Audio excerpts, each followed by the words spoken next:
Peace, family. My name is Vicki Dillard, and thank you so much for tuning in to my personal channel here at VickiDillard.tv. I'm so pleased that you are with me today, baby. I know if you're on the East Coast, you like Vicki, it is midnight over here. Family, I'm not playing with y'all. I'm gonna run in really, really quick. It's late, it has so much to do. But I said, look, I'm gonna get on here tonight, and at the right time, maybe the right people will hear this broadcast. I know the right people hear this broadcast is meant to hear it, and maybe some of you all will be able to see this when you wake up in the morning. Talk black to me, somebody, family. I had to come on here tonight while I had an opportunity.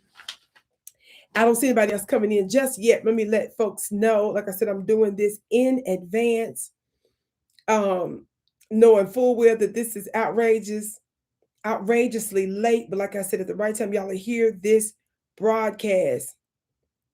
Family, I have a little bit of a ritual. As you come in, be sure to come in giving us a big thumbs up. Give me a big thumbs up, thumbs up.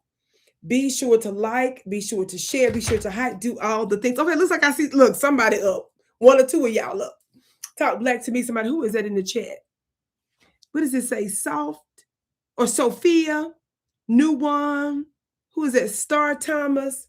So it's a couple of y'all in here at midnight. Y'all crazy. But listen, so maybe I'll get off at a reasonable time tonight since it ain't too many of y'all, because see, y'all energy be throwing me for loops and stuff. Talk black to me, somebody. So let me get to where I'm going. Let me fix my roll so this don't fall out. Talk black to me. See, that's what I'm talking about. Y'all hit that thumbs up button and share. Y'all know how this go. Every time I go live, it seems like it's a little bit of a little something that want to show out. Okay. Anyway, that's it's gonna have to just do. Everybody hit that thumbs up button for me. And share. Yes. Thumbs up, share. Okay, if you can leave that alone. All right, family. Listen, I wanted to talk to you all about something here, just really, really quick. Now, I've been discussing some of this before on African Diaspora News channel. Somebody say, good evening. Okay, hey, health to you too, beloved. Hey, Queen, looking beautiful. Thank you so much. All right, what y'all doing up this late? I said, what y'all doing up this late? I was crazy busy, literally all day, just getting down to sit for a minute because I got so much stuff going on. I said, look, I'm gonna get on tonight, at least put this out there, and then y'all see me again later on this week. Yes, peace, guys. Thank you so much. Listen, family, don't forget that I have my upcoming Ancestors webinar. It's going to be called How Bloodlines Shift Trait Lines. I've done many public offerings, meaning I didn't even charge for several hours long webinars. You all were getting breakthroughs.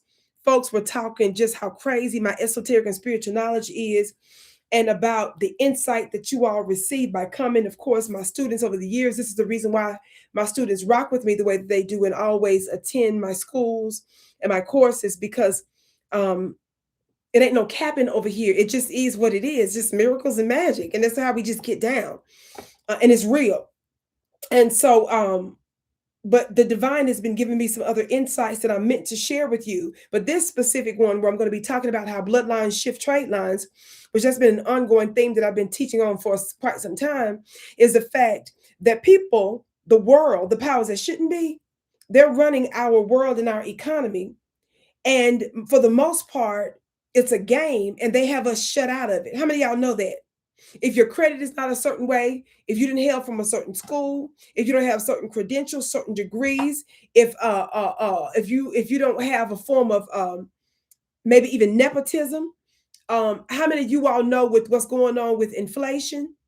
What's going on with the cost, what's going on with how they're misusing our money and sending trillions of dollars all over the world for bloodshed. Y'all see how they send up and giving our open enemies here in these United States of America resources, as they've been doing for so many years, and they have leveled up and continue to level up and created the most powerful nation on the planet based off of our black blood.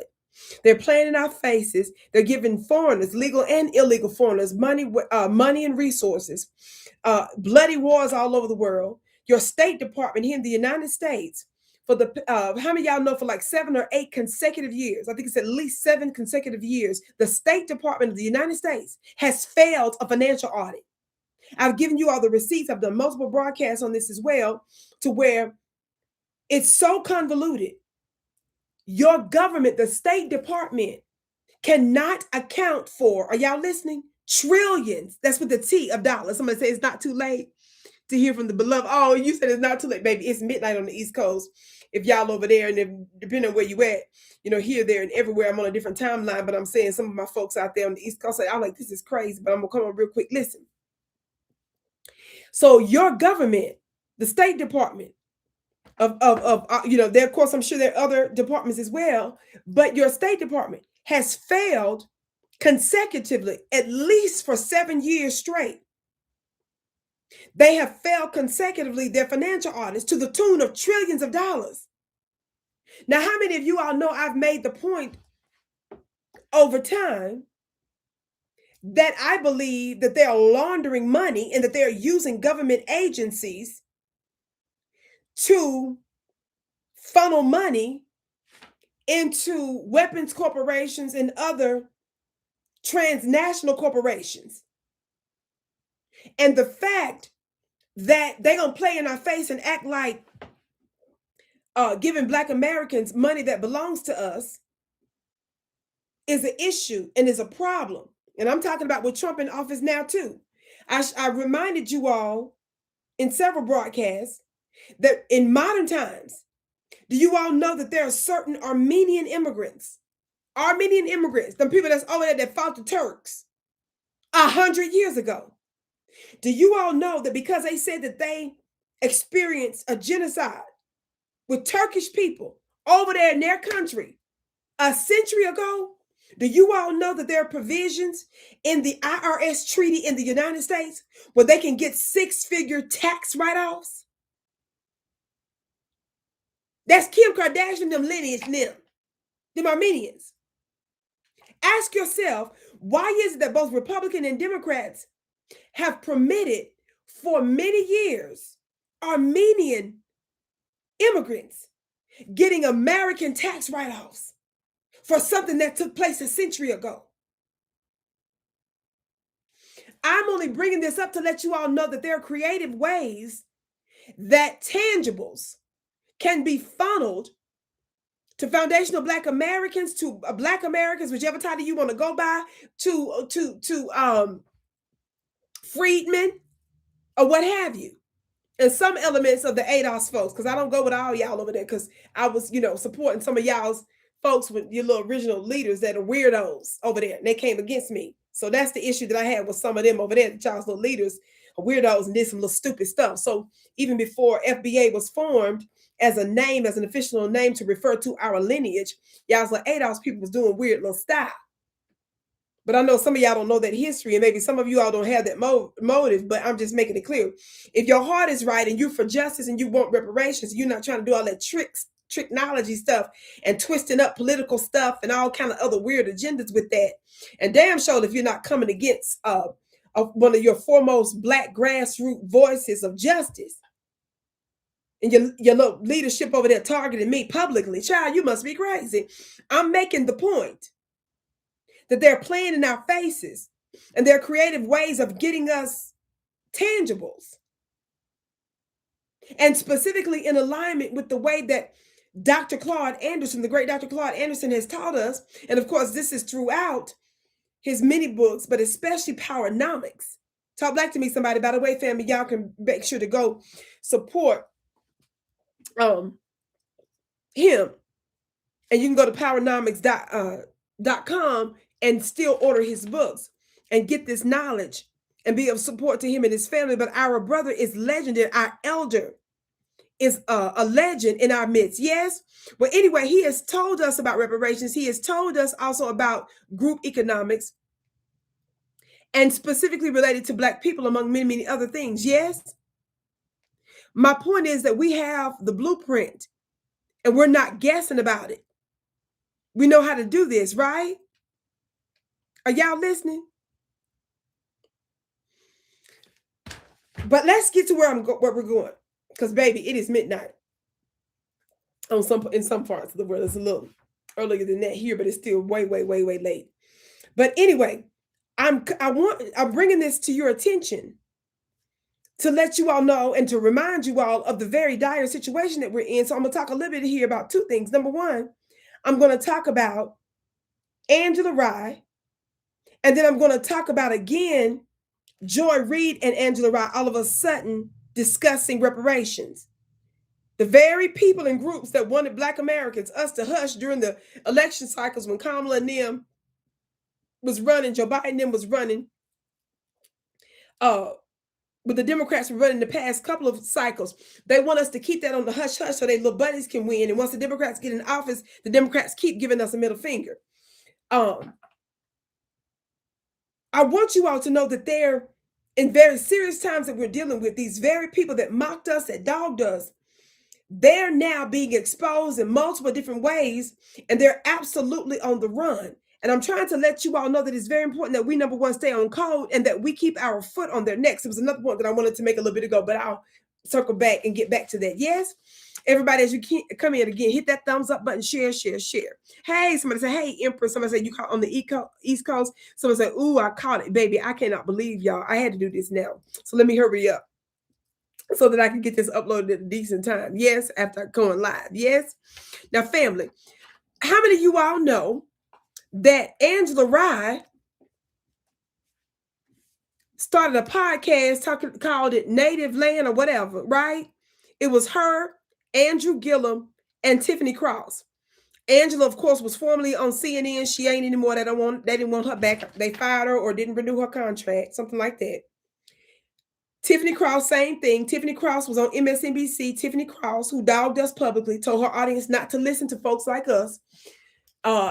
Baby, they fired Tiffany. Tiffany tried to sue him and stuff. She threatened to sue him. None of that worked. And so, of course, Tiffany has been feeling like a loser ever since.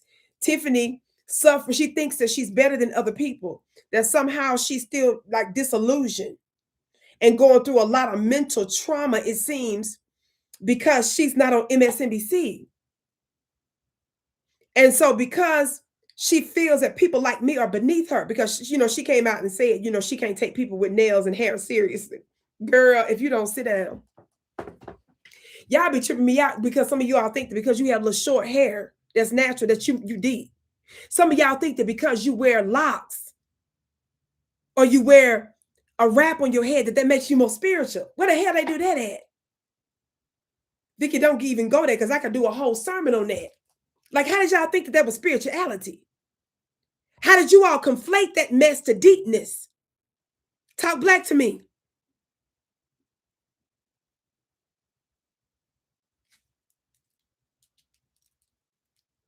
That's crazy. Somebody said that's crazy. And they're disillusioned. So because she's been fired, she hasn't, and the fact that she has to use alternative media, every day she feels more and more like a loser. So the fact that she had to do that Native Land podcast with Angela Rye and Andrew Gillum, of course, Andrew Gillum is rejected too. Remember, Andrew Gillum was a mayor in Florida. Then he was a gubernatorial candidate for a minute. He didn't win that, but he was scaring to death the Republican Party because he was so effective in debating some of them. And of course, he ended up getting caught up in a scandal some years ago. He ended up getting the case with the feds. He was able to beat the case with the feds, but then he was caught up, you know, in another little scandal when he was alleged to have been doing some drugs with a white boy. With both of their little stuff was tooted up in the hotel while his wife and kids was at home. Something like that. Well, the Democrats, even though all of them are Democrats, and even though Andrew Gillum was alleged to be an upcoming rising Democrat darling, how many of y'all know that the white Democrat establishment didn't really have his back in the way that they do Epstein cover-ups? So he kind of was just left out there. Well, Andrew Gillum and them, all the rejects from the Democrat, either party, Democrat groups, Democrat media outlets, all the rejects got together, Democrat rejects got together, started the podcast. And they just had their little fits and starts. I guess they don't feel like that they're as important as they feel like they meant to be because they used to have access to millions of people. Now they all feel like losers. Well, Andrew Gillum. Y'all want to see this? Y'all look at your screen. Let me pull it back up. Andrew Gillum. This article is from NBC News. Y'all see the date of this article? Do you all see the date of this article? Oh, let me put it to where you can see it. Now y'all can't see it. Can y'all see the date of this article? Let me see. Y'all should be able to see it now. So this says what? July 8th. This is from, look. What is this? Let me turn it the other way. I do this every time. That's from NBC News. Y'all see that? What happened? Here's the headline. Here's the headline. So just the other day, ex-Florida gubernatorial candidate, what? Andrew Gillum arrested on drug possession charges. Gillum, who was mayor of Florida's capital from 2014 to 2018, came within less than a percentage point of being elected to the state's first Black governor, losing to Ron DeSantis by fewer than 34,000 votes. Now, this is the reason why I believe he ended up getting a deep scandal, because y'all know Ron DeSantis is a devil. And so, again, Andrew Gillum was very, very, very, very effective in his debates against him. So Ron DeSantis was really getting in trouble. So I believe that's another reason why he ended up having to go through a whole lot of stuff. But he just got in trouble recently now. Now watch what it says. So this is dated July 8th, 2026. Now remember, I told you he had a scandal from back in the day.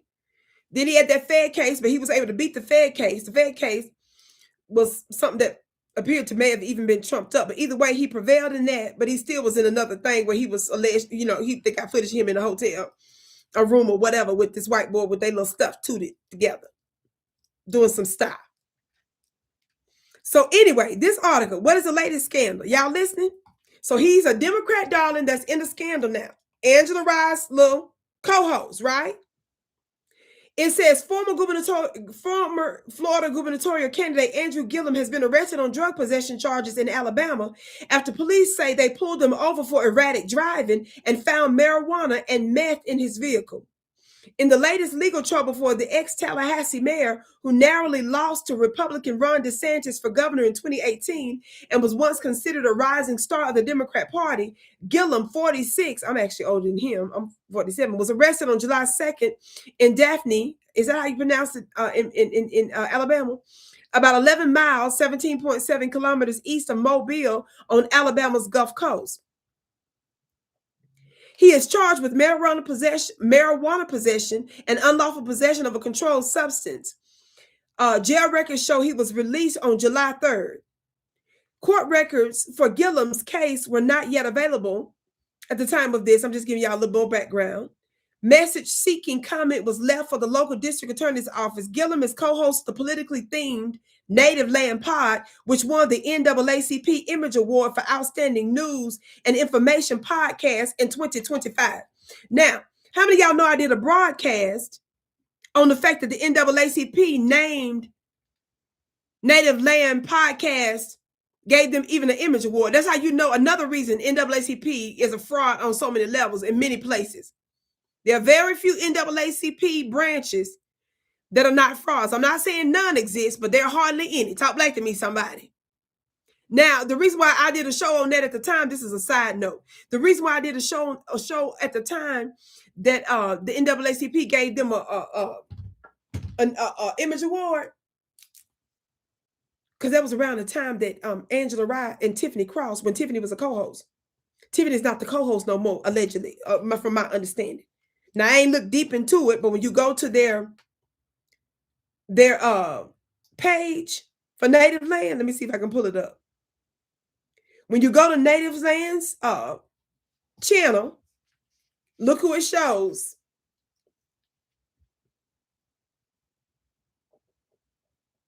That's Bakari Sellers. Y'all probably used to see Bakari Sellers. He's an attorney. So y'all saw him a whole lot on CNN, right? Well, he's a new host with Angela. Your girl Tiffany is out of there. Now, at the time, that the NAACP gave them this award last year. I did a broadcast on it because right before that, guess what happened? Angela Rye and Tiffany did a show saying whether or not they should even be on anymore. They was thinking about quitting, and they wanted their audience to tell them whether or not they should stay.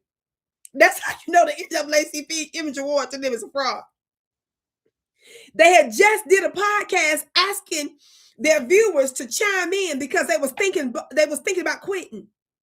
Feeling like apparently, ostensibly, big fat losers. They did a whole public podcast asking the audience whether or not they should even keep the thing going.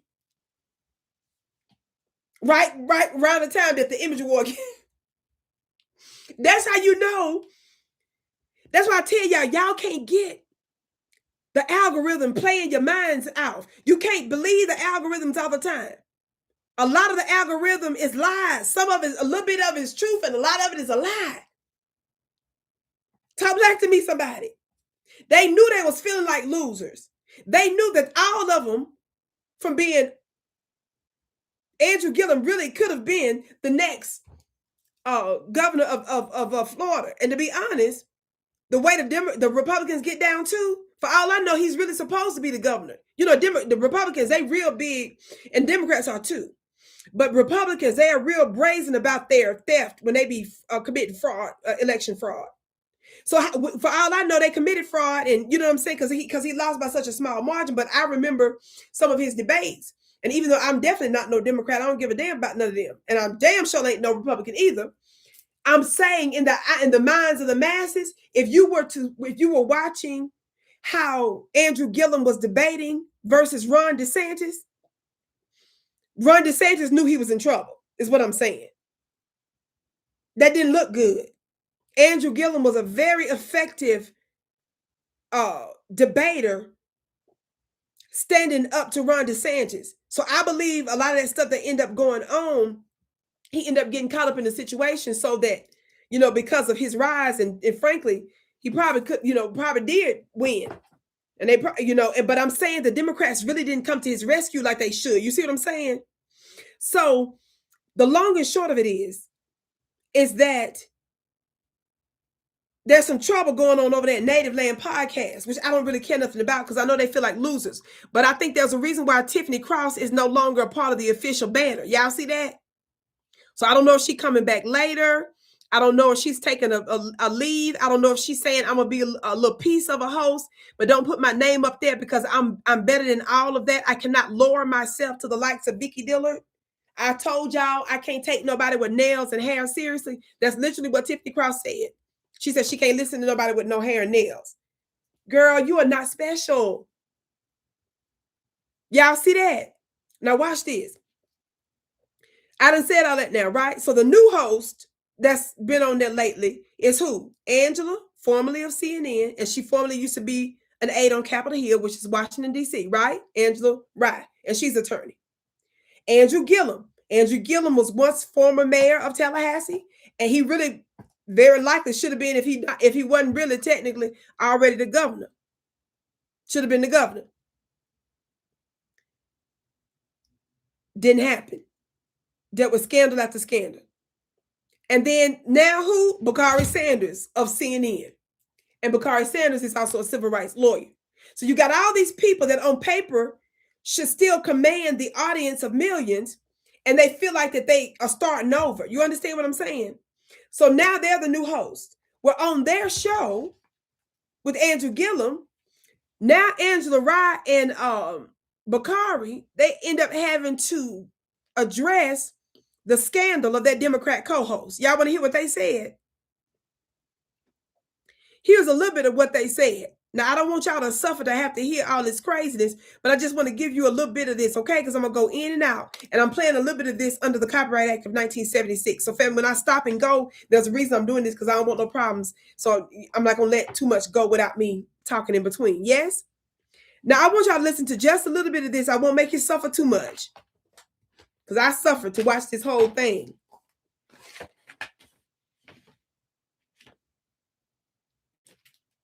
So here they are, Angela Rye and Bakari Sellers addressing their colleague just recently getting busted, okay? Native Land Pod is a production of iHeartRadio in partnership with Reason Choice Media. Okay, let me fast forward because I don't want to hear this entrance again. Again, I'm gonna be moving around. Y'all, let me know if you can hear it in just a second when I ask you, when I put it up to the screen. Thumbs up, everybody. And again, everybody, make sure that you get your seat for my upcoming Ancestors webinar, where we're going to be talking about how our bloodline carries the money codes. I don't care if you're broke. I don't care if your account is overdrawn. I don't care if you are on assistance. I don't care if your credit is horrible. We're going to be creating resources out of nothing using our spiritual and bloodline vibration. That's what this is about. This is about us doing a collective ceremony to clean up our bloodline. I'm going to give you wisdom and insight on how we can begin to tap into recalibrating ourselves spiritually so that it can affect our outcomes. I know it may sound crazy to you, but the powers that shouldn't be know that a part of our magic, our bloodline, and a part of our melanin is that we actually have the power to create resources outside of traditional systems and institutions of money. If that interests you, the link is pinned above in the chat, or if you're watching this later, we'll have it pinned below in the comments. Yes? Or go to my website directly at VickiPlanet.com. Scroll down on the first page and you will see where you can save your seat. This is meant to bless your bloodline and put you on a new trajectory of success. But it takes a little time. And we're in very auspicious times for us to be appealing to our ancestral lines to remake our realities. If you know that there is some ancestral curses on your life, if you feel like there's stagnancy, if you feel like that there are patterns that you know that your the previous generations went through, this is for you. If there are things, proclivities, and attributes in your family that you're ashamed of, and quiet as it's kept, some of you know that you got some things that you were that you've done, that you know that a former family member has done, and you want to break that. This is where you want to start. And once you get you in alignment, because everything you see came from the unseen. That's why you do spiritual work first. Then you work on the outside things. See, when you start trying to change things on the outside first, when you try to get your credit right first by doing regular things, by getting a degree, getting more training, doing all this stuff on the outside, using your labor and your energy for that, and you have not first dealt with the spiritual stuff, you're going to find that no matter what credentials you have on the outside, you'll still find that there are unusual challenges. We all have challenges, but some of our challenges are actually connected to our bloodlines. We want to be able to address some of that. This is for you. So the link is above, or go to VickiPlanet.com. Thank you for your patience. Virgil, your $20 gift is blessed 1,000-fold. Mwah, kisses to you. Now, thank you all for your patience on that quick commercial. Yeah, now tell me if you all can hear the sound. Again, this is just the other day. Angela Rye and her co-host, Bakari Sellers, a few days ago, less than a week ago, according to this post, addressed their colleague getting busted again in another scandal. Somebody said, yes, gorgeous, we need that deeply. Ashe. So make sure you're there. Make sure you and your family are there. It's a private offline webinar. I'm going to be giving you wisdom from the ancients. When ancient civilizations were able to thrive, I'm going to tell you how they did it ancestrally. That's number one. And then number two, we're going to do a collective ceremony together from your home. There are going to be instructions you're going to get before you come there. But I'm going to guide a spiritual ceremony that's going to address ancestral things. And then also I'm going to give you solutions in the future on things that you can do. Because how many of you all know it's an ongoing process of recalibrating your bloodline? But this is a beginning. And this is a very auspicious time to do it. And there is nothing more important in your life that you need to invest in than your very existence and your spiritual connection. So this is meant to bless you now and in the future. So you don't think. The most important thing is not even anything you got going on. Nothing is more important than your spiritual, recalibrating your spiritual line, because guess what? It affects everything. If your children are acting up in a certain way, sometimes there are marital issues that you have. Some things, there are health issues that you have, economic issues that you have. Some of this stuff can be traced ancestrally. That's the reason why some of your religions tell you it's demonic to honor your ancestors. They tell you that because they know if they tell you the truth, if they don't keep you tethered to a white-skinned, blue-eyed, stringy-head Jesus, if they don't keep you stuck in Christianity with the wrong mindset and the wrong theology, if they don't keep you stuck in Islam and other religions with the wrong mindset, they know they don't care. They don't care about you calling on Jesus. That ain't got nothing to do with shifting the economy, shifting the trajectory of your bloodline. They want you calling on the blood of Jesus. I just said something right there. They want you to call on the blood of Jesus and say, F your ancestors' blood. They want you focused on the Calvary over there in the Middle East from 2,000 years ago. But they don't want you to give a doggone about the Calvaries that happened in Mississippi when your aunties and your uncles and your mamas and your daddies were strung up on trees. They tell you that none of that matters. But you get emotional about a Jesus you never even met. Somebody just called me the queen of the new black media. Thank you, precious. And I know that scares you because they made your religion preeminent and told you that if you didn't accept Jesus as your Lord and Savior, you're going to hell.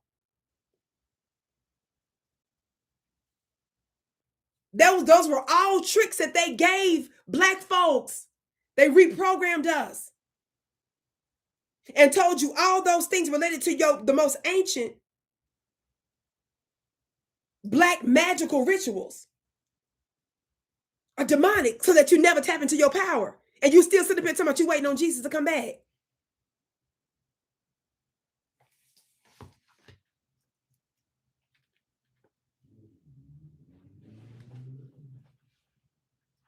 Even if you don't believe the stuff that I'm saying, you need to make yourself available to the knowledge, to hear it first. Then you use your discernment.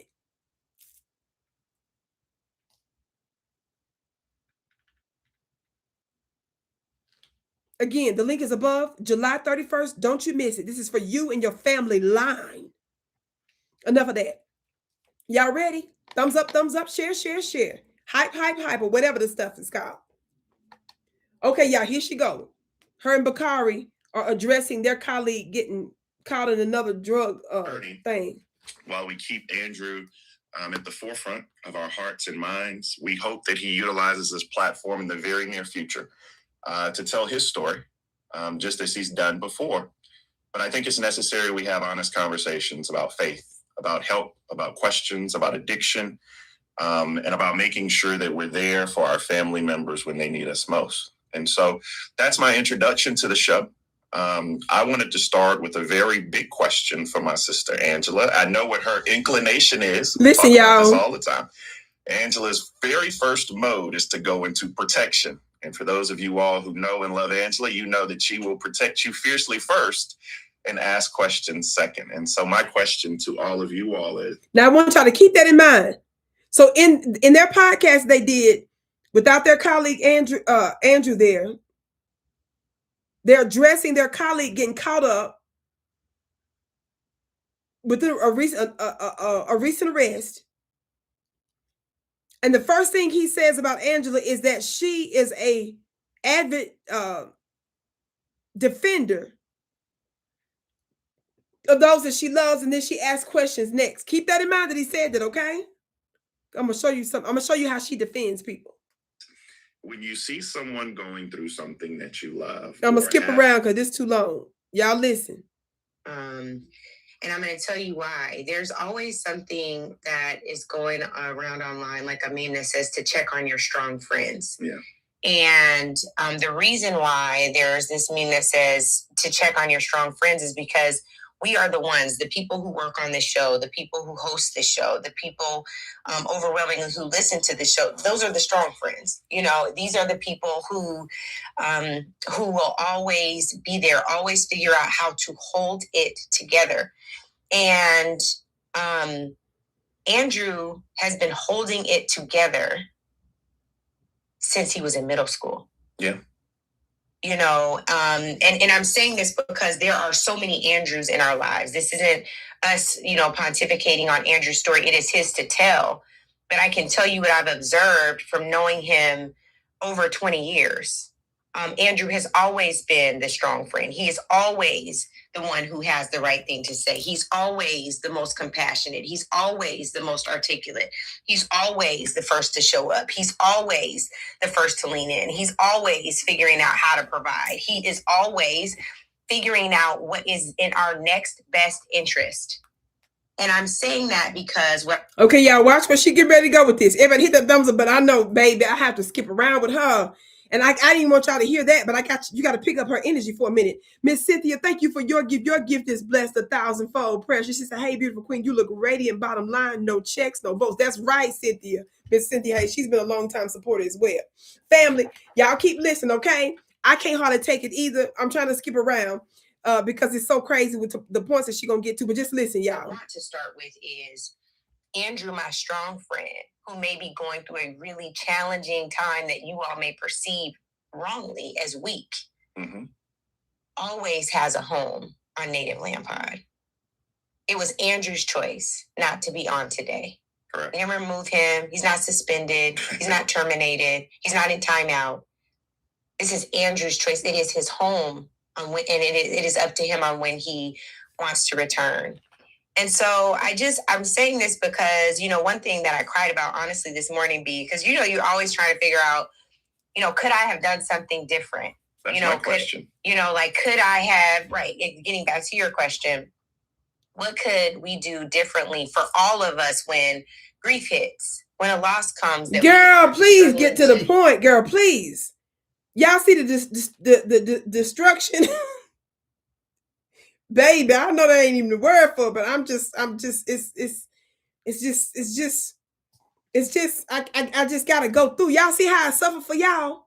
Now I gotta skip around and try to find the closest next part of what maybe somewhat makes sense. Nothing she say makes sense, but I'm saying the point that I'm trying to make. Y'all listen. On the podcast. Well, to be honest, it was hard to get a word out with you and Jasmine up there, but we fought through it. We fought through it, but I'm not doing this with you. You talk. Y'all go over and back the minutes like they do in debates. But my only thing is like, what can we do more of? And what I don't want to happen, and this is what happens to our strong friends. It happens to me as well. Is I go into avoidance. I go into, let me not. What's the Donnell Jones song? I don't want to bore you away. I don't want to let Donnell sing it though. But keep going. Whatever. I don't want to bore people with my problems and issues. And then my anxiety just goes crazy. It just gets the best of me and it grips with me. And so, you have these worries because people, before you post things on social media, watch this, y'all. People's families and children in particular see the little jokes that you make, right? And it's just so much that goes into this echo chamber that we've seen it happen before. We've seen people become recluses before. We've seen people who we kind of toss aside. We've seen people who sometimes don't want to deal with the trauma of what's happening outside.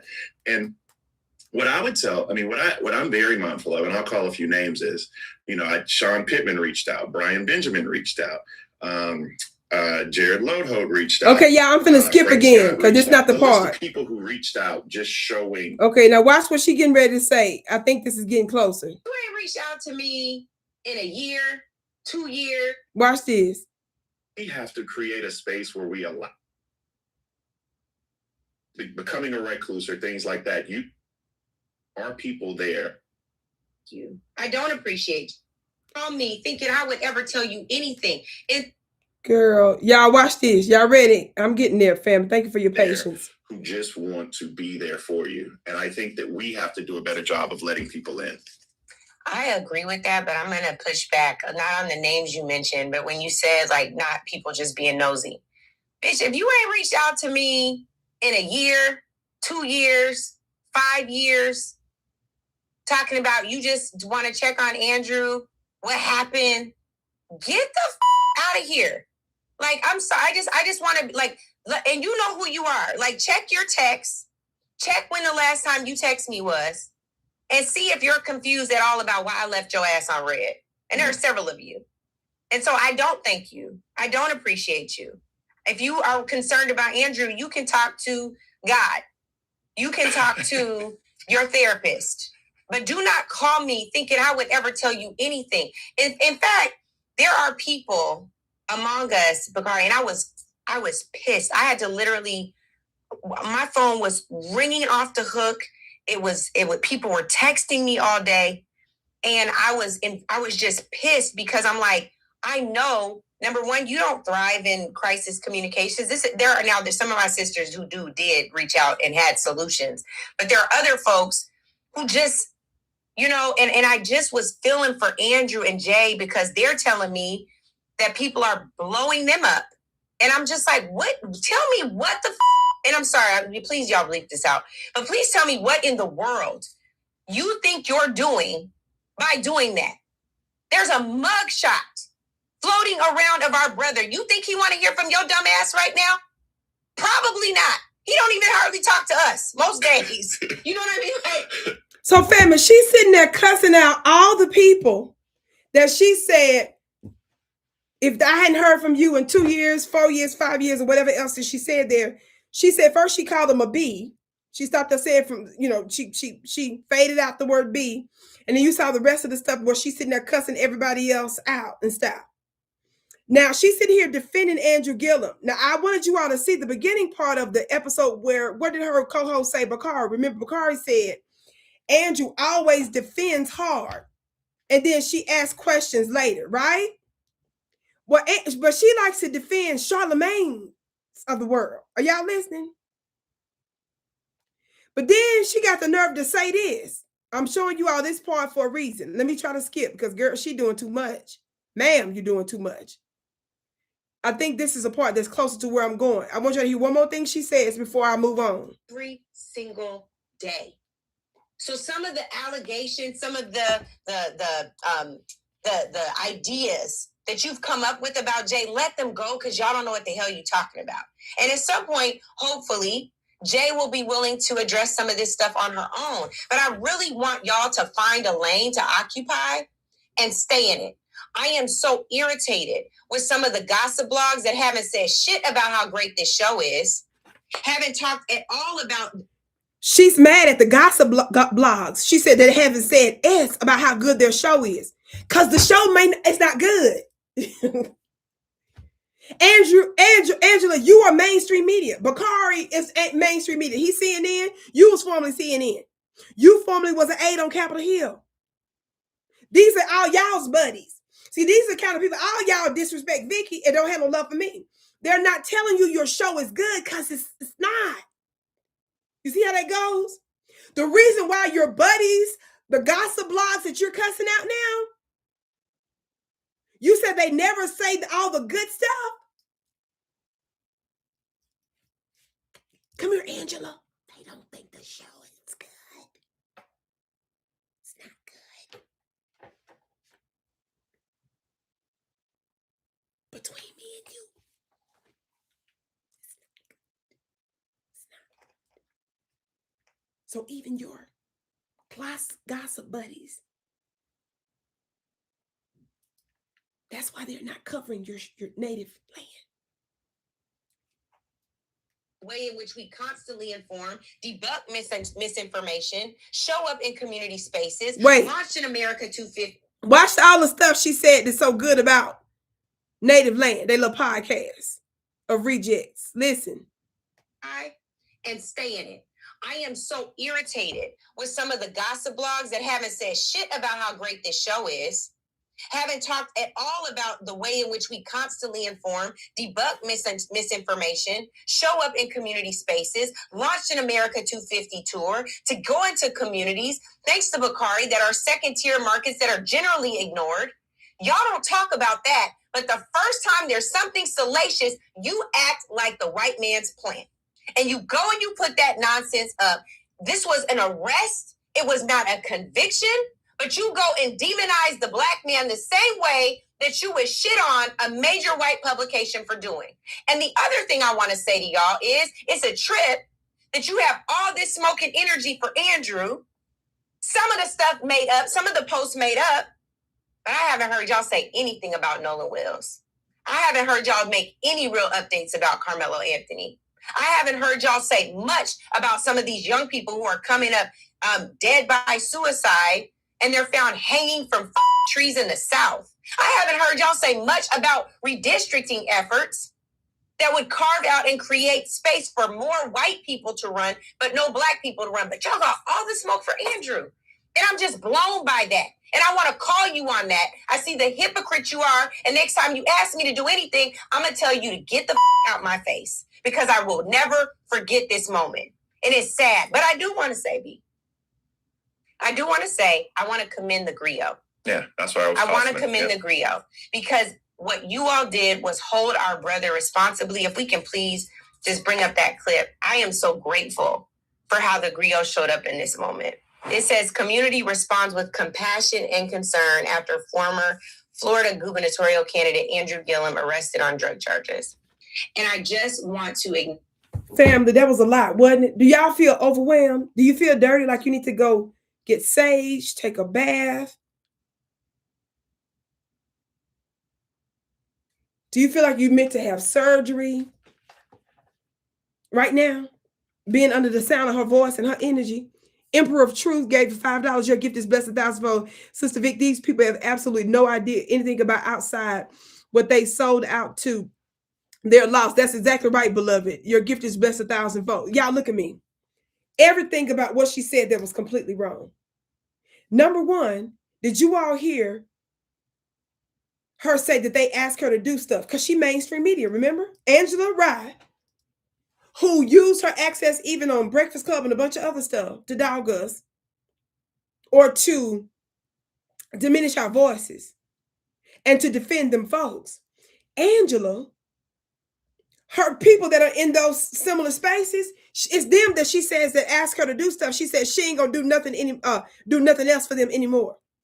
She thought that she was the exception. Watch this. And then she had the nerve to invoke making a black man look bad. These are the same people that in the Democrat Party that was dogging a black man, making like their voice didn't matter, including her colleague. Her and her colleagues were doing a good job. Her and Tiffany Cross, remember, leading up to the election. Remember how so many people was coming out against black men? They was dogging them and stuff because they weren't, in their minds, sufficiently supporting Kamala Harris and Joe Biden. Y'all remember? The very party and people that was dogging black men out of concern for that. You're the very ones right now trying to invoke the fact that bringing down the black man over Andrew Gillum. Let me tell you something. Are y'all listening? Somebody said Mississippi Fire speak. Then she invokes, out of all the blogs, she thanks the griot, but she's mad at all the other ones. Look at me. The griot that she's bragging on,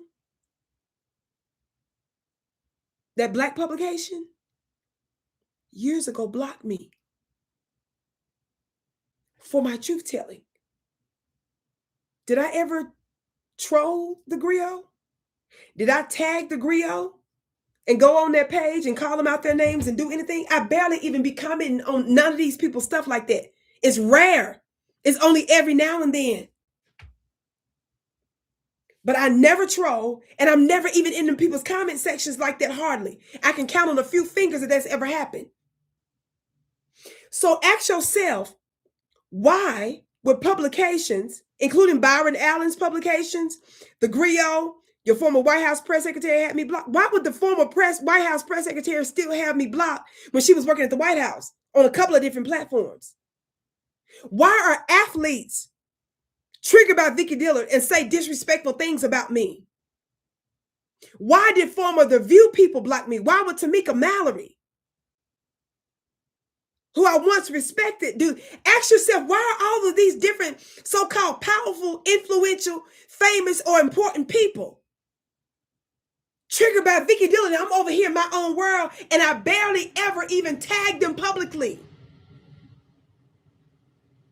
I rarely am ever in their comment sections. We can count on a few fingers, not even hands. And the few times I was in the comment section, it was never, ever calling nobody out their names. Ask yourself, why would they just one day get up and just be like, oh, let's block her?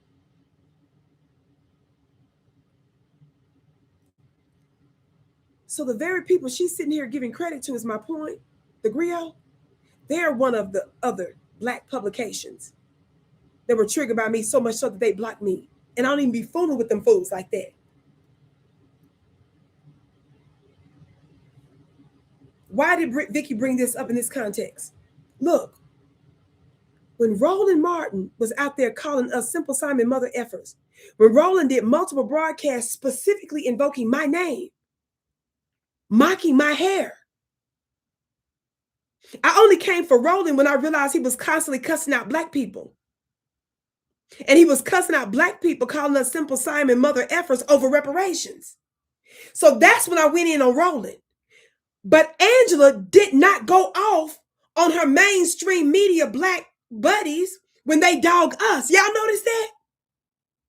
It's perfectly fine. She would still brag on them, work with them, do public commentary with them. You'll see here, I'm going to show you a clip in a minute of her and Joy Reid. Now, all of a sudden, her and Joy Reid are pushing reparations. Y'all know that when Joy Reid was on MSNBC, Joy Reid put up a big chart as far back even as 2019, specifically with Foundation of Black Americans on the chart, and treated us like the enemy, made us a target, and brought on the guests to target us. That's 2019. Because we were demanding reparations and saying, holding the Democrats accountable, and saying how we wouldn't vote for them if they did not push for that. But she's buddies with them after there's more than enough proof that they made us targets, dogged us, and called us out our names. But now, all of a sudden, she wants us to cry a river over Andrew Gillum. Don't y'all find that crazy?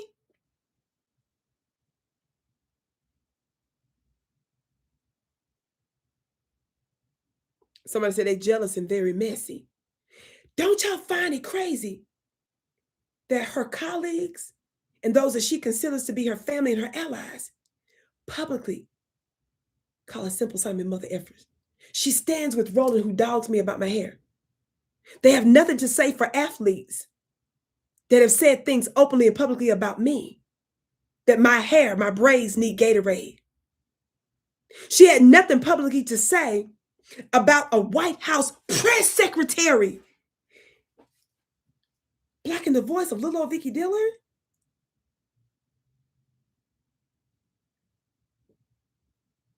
It's so many publications, nothing to say about Essence Magazine, responding to me online because of my success in exposing them for suing Black folks during Essence Fest a few years ago.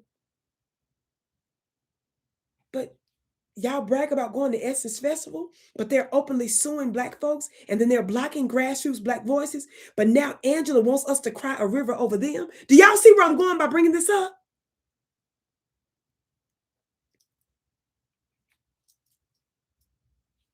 Joy Reid basically called us Russian bots.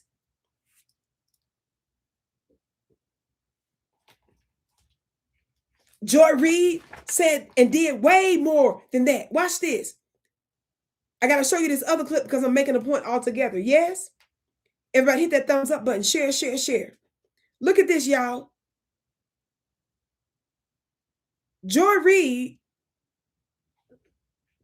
and Angela Rye did a recent podcast together.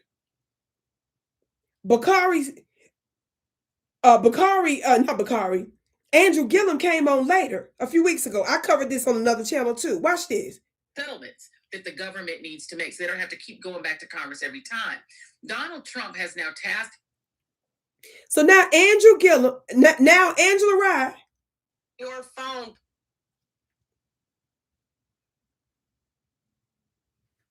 Angela Rye, Andrew Gillum, and Joy Reid do a podcast a month ago. Look what the title is of their podcast that they did, y'all. Y'all see that? Look, y'all. So this was just the end of May, right? The third week of May. So about a month ago, right? Y'all see that? So white people can get reparations. That's what they're talking about right now, right? Angela Rye and Andrew Gillum, joined by Joy Reid, the host of the Joy Reid Show, right? So all of these Black folks that gave their life to the Democrat Party, the Democrat did not come to save none of these fools. All of these individuals that's on these podcasts together, the Black Democrats, are thrown away And all of these folks that you see here prioritize the Democrats over black folks. They were D1 instead of B1. When we say B1, what do we mean? We mean black first, right? No, they D1, meaning they Democrat first. But they pretend like they for us. Now look, Joy wanted us to shut up about reparations. Y'all remember? Angela, Amanda Seals, Tamika Mallory, all of these folks, when it was getting close to the election, came out to get us to be quiet and to shut up about reparations from the Democrats. How many of y'all know that? Now that all of them are fired from all the jobs that they had or hoped to have, now that the Democrats throw them away, instead of them doing broadcasts dogging the Democrats, these black bootlicks are still sitting there hoping for some biscuits and some crumbs. Are y'all listening? Y'all look, y'all. The very people that said shut up about reparations or tried to diminish our voice and tell us to wait on reparations.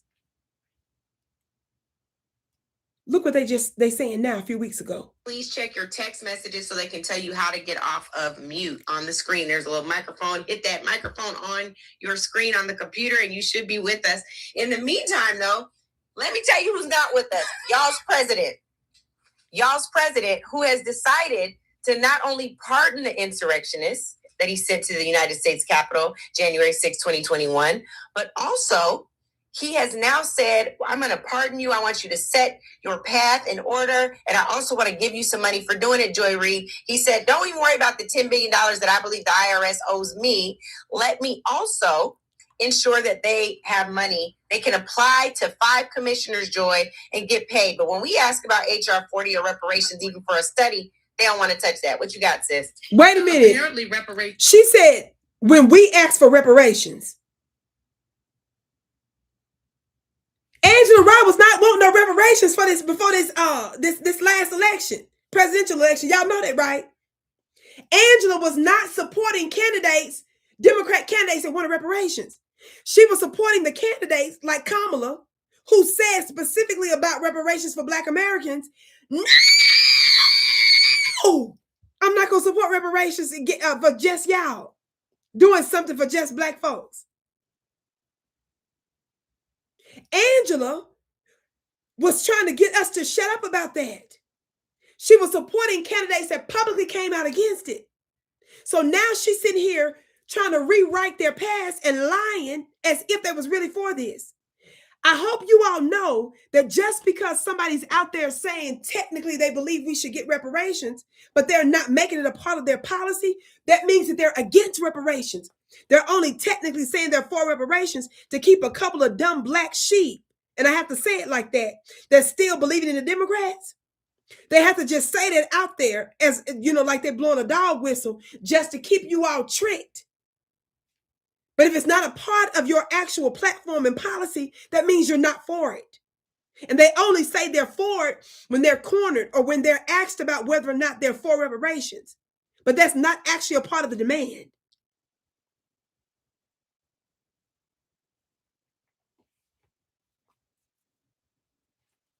Listen to how they rewriting the story. Keep that in mind, right? Y'all listen. I'm going somewhere with this, right? Hold on. Y'all listen. Money, they can apply to 5 commissioners, Joy, and get paid. But when we ask about HR 40 or reparations, even for a study, they don't want to touch that. What you got, sis? Apparently reparations are something that MAGA is in favor of. And now that we know, I think it's really important for us to act on the information that we have received. Now that we know that a president can, without Congress, without going back to Congress, because who knew? You know, there's a fund that Congress has pre-appropriated, as you will know as a former congressional staffer, that sits there in case there are settlements that the government needs to make, so they don't have to keep going back to Congress every time.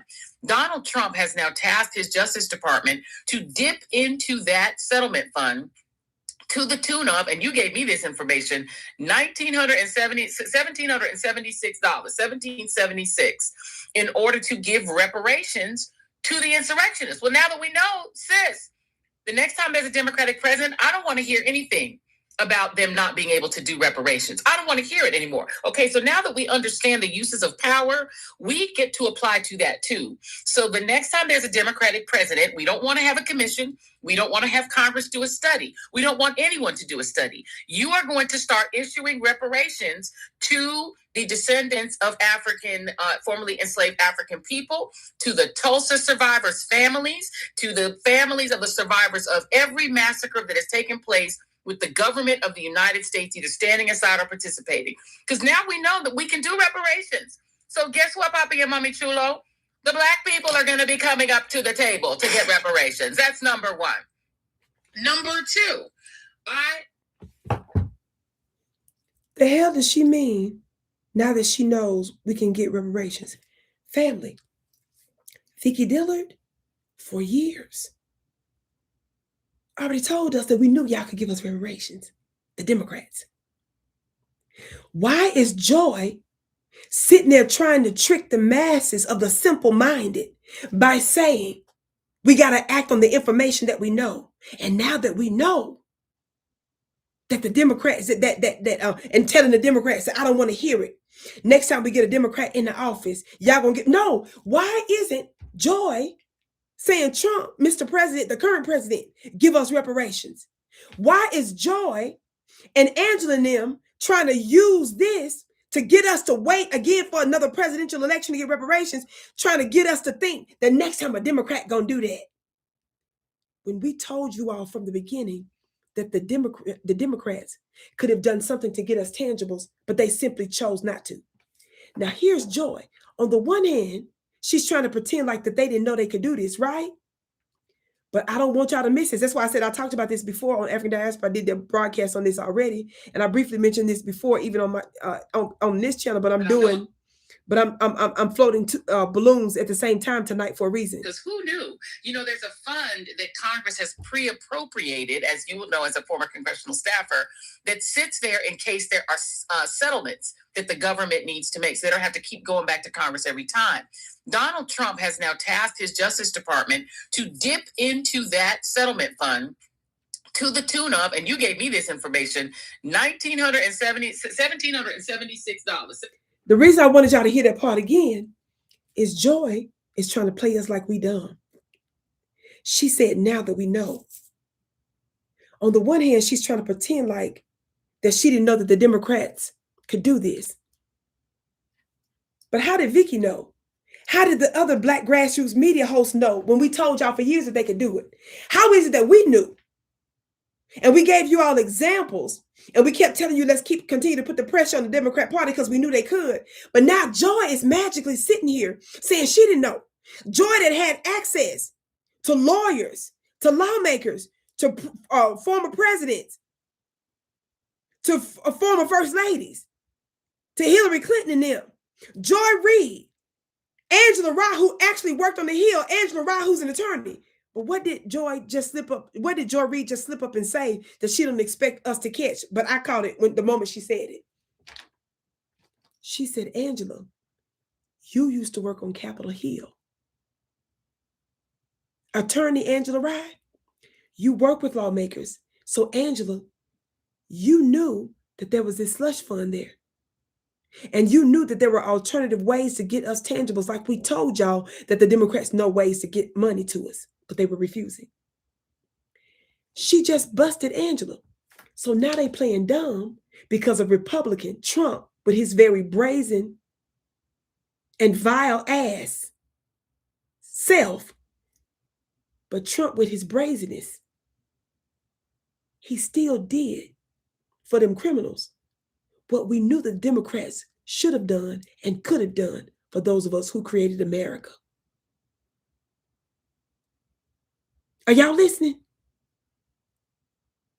On the one hand, this is how you know they're playing with your mind. On the one hand, Joy wants to give the impression that Joy Reid, who always calls herself a nerd, Joy Reid, who went to an Ivy League school, Joy Reid, who worked on all these big platforms for years, Joy Reid, who had access to the top lawyers, attorneys, lawmakers, is playing dumb Congress people, world leaders.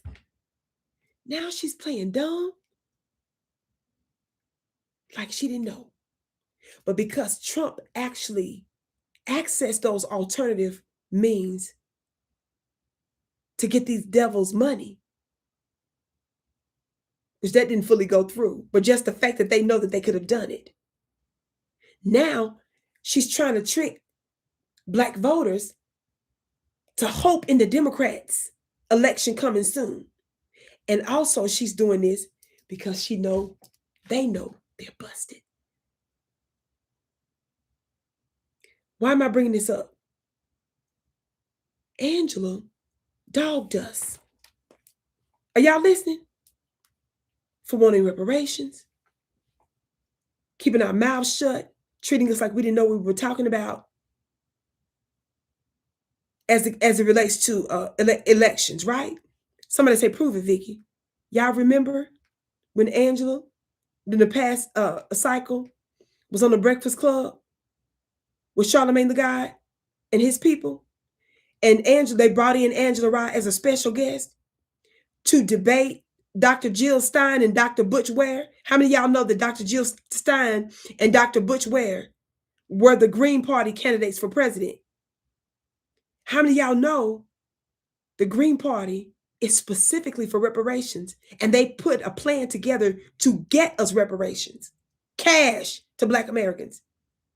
And Angela went on the Breakfast Club and mocked them. But Angela wants you all to believe that she was for reparations. How many of y'all remember that? Talk black to me, somebody. Y'all remember that?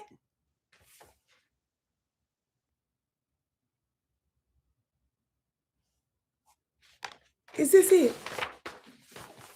Watch this. Just as a reminder. Y'all remember? Move from that 5%, Y'all remember? Listen to a little bit of this. Remember? Right now, and don't let them talk you into voting for genocide. If you vote for genocide, you're... Look, is this it? So y'all listen, those are the two people I'm talking about, right? Now watch this. Y'all gonna see Angela Rye, right? Look, this is from September 2024. Now Angela wants y'all to believe she's for reparations, right? While she's supporting Kamala, who's against it. While she's supporting the Democrats and Joe Biden and others that publicly said that they are against reparations. How many of y'all know that Joe Biden was on the debate stage some years ago? Obama, Hillary Clinton. Every Democrat candidate that was fighting each other to become president, the presidential candidate, said they were against reparations except for one man, and that was Dennis Kucinich. So all in all, almost every single Democrat was against it, is against it. And after that, years after that, remember Kamala was asked by a Griot reporter specifically about reparations for Black people. And that's when Kamala said she was not going to do something just for us. So keep that in mind, right? Now, I want you to hear what Butch Ware says next, right? I think, is this it? And I'll just quote two people, Frederick Douglass. Oh, that you have been. So you would think that Angela and Charlamagne would be like, yay! She's not just saying she's for reparations. She says she's got a policy and a plan and she knows how to get it, and she's even calculated and know that we're owed trillions. You would think that Angela would have been like, oh, okay, yeah, that's good. Would y'all think that Angela would be like, oh yeah, Charlamagne and them should have been like, yeah, that's good. Are y'all listening? I said, are y'all listening?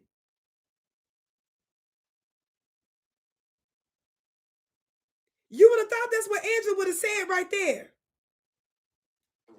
I want you all to see how she gonna keep exposing the Democrats and how Angela is offended that she is exposing the Democrats. I'm trying to show you all how Angela is not for Black people. She's not for reparations. She is for the Democrat Party. And now her and Joy are trying to rebrand and to trick us all over again. We're not going for it. Do you all see, of all the stuff that she said, the only thing that they can harp on is some little, they just trying to create an issue when they're sitting here talking about how their platform is pro-reparations, ending the wars, healthcare, and all this other stuff. And she said it's been there since 2012. And this is the first time that they have been on, been able, 95% of Americans will at least be able to vote for the third party. Angela, Charlemagne and them is running interference, and they're really pissed about that. They're upset that somebody like them is really giving Black folks an option to do something for us so that they can continue to defend Hillary Clinton, support the Hillary Clintons, support the Joe Bidens, and support the Kamala Harris objectives and party. Are y'all hearing me? I'm trying to show you all that Angela is a fraud when she says that she really wanted stuff for us. Is their allegiances to the Democrat Party, but they're going to continue to expose the Democrats here. Y'all keep listening. Watch this. I think this is another part where they're getting ready to make a fool of them. Y'all be patient with me. We're almost there, okay? Here is part of By the Do you hear and see Angela's energy? That's what I want y'all to see. Every time she exposes the Democrats for being a fraud and being exactly like the Republicans, Angela hurries up and try to shut them off. Charlemagne, with his irrelevant, dirty little, nasty little, funky little, dirty little, nasty little, funky little, dirty little, nasty little, funky little self, starts to jump in. And then notice when Dr. Butch Ware said, this is the reason why we own y'all's platforms, is because the more the masses that hear this, the more they're interested in what we're doing. Because mainstream media is trying to keep us off. Do y'all understand this is the reason why they don't have voices like Vicki Dillard there? Whenever y'all see certain platforms have so-called Black revolutionaries, but they don't bring me, it's because my energy is different. Other folks that give the appearance of being a revolutionary that the Breakfast Club repeatedly brings on is because even though they may sound like a revolutionary, their energy is safe. They know Vicki is for real.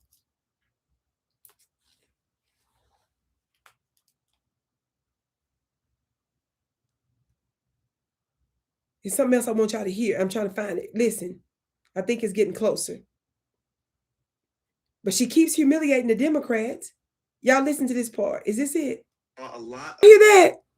When Dr. Butch Ware said, and I'm not supporting them 100%, nothing like that. I'm just saying in the previous election, he was right about this. Did you hear him say that people, when Joe Biden was saying certain things, people that were supposed to be the revolutionaries, they called out Joe Biden, but the moment Kamala took over, they switched up. Notice Angela didn't say that's not true. She said, had you thought about why? He's sitting here saying that because they used Kamala's little piece of melanin, that's mostly Indian. Because she used that little piece of melanin, that's mostly from India, representing the empire, murder, anti-Black, and a bunch of other stuff, the so-called revolutionaries switched up. When it was Joe Biden, they was loud. When it was Kamala, they got quiet. She didn't say that's not true. She said, have you thought about why? Do y'all see that? And her mind ain't even right to where she don't know, well, we hypocrites. No, it's not that she don't know. They bought and sold, and these people are not for us. But that ain't the only point. I want y'all to hear this other stuff that they getting ready to say. Angela is such a trick. Angela is such a stupid little trick. She is sitting here. Do y'all notice every time they called, for example, Netanyahu a war criminal, which he is? Did you notice every time she talks about the Zionist war criminals that shedding blood and committing a genocide, and how the Democrats are the ones pushing that too? Every time he talks about the trillions of dollars that they're spending around the world shedding blood, but they could be using that domestically, and specifically all the money, trillions of dollars that can come to Black Americans. Notice that she never has a problem with no murder, genocide, or the fact that there's a way to get reparations. Don't y'all think that that's weird? That she didn't even feel any kind of way that she couldn't pull the Democrats out for equally being for and pushing that agenda? Don't y'all think it's strange that somebody like Ansel Rye, that's supposed to be so pro-Black, so pro-justice, every time someone mentions the fact that y'all are genocidal, anti-Black, war criminals, they move on like They didn't even say nothing. Charlemagne has nothing to say about that. That doesn't bother them. They skip past all of that. That's what I want y'all to focus on. Are y'all listening?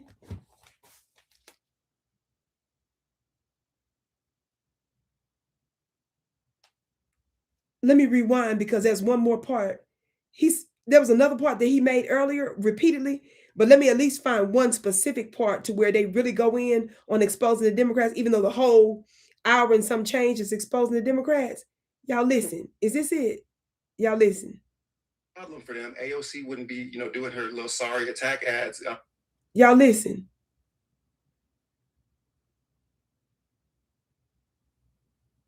If I can jump Sure, in on go that ahead. particular point. Listen. So to kind of finish the previous one, I absolutely would not be in this race if I didn't think that we had a chance to win. I wouldn't waste y'all's time. I think this is it. Time. So that's number one.